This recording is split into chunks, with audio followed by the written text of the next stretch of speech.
It's now time for Trivia Tracks with yours truly, Price Robertson. This edition of Trivia Tracks is brought to you by ProMed Ambulance Services, care you can count on, and Beth Smith at Edward Jones. Edward Jones, making sense of investing, member SIPC.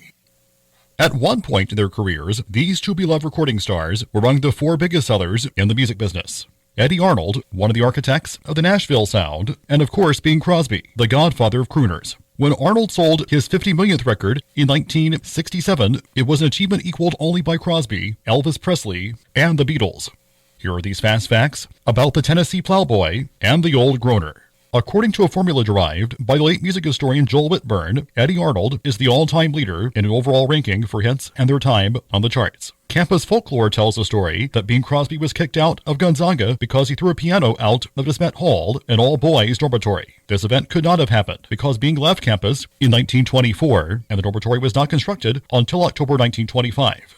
From 1945 through 1983, Eddy Arnold had 147 charted songs, including 28 number one hits. That's second only to George Jones. As part owner of the Pittsburgh Pirates, Bing Crosby was too nervous to watch Game 7 of the 1960 World Series, a game that has gone down in history as one of the best ever played.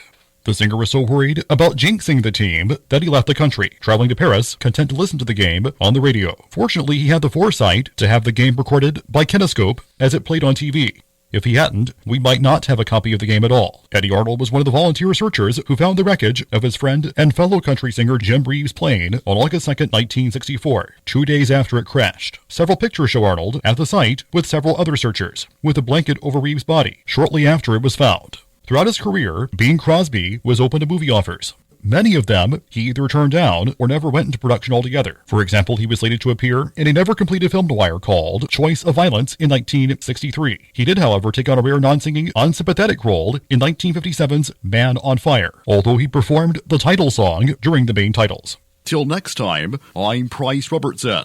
Amazed by today's trivia? Then join me for Trivia Tracks weekdays at 6:45 on Everybody's Country Y95.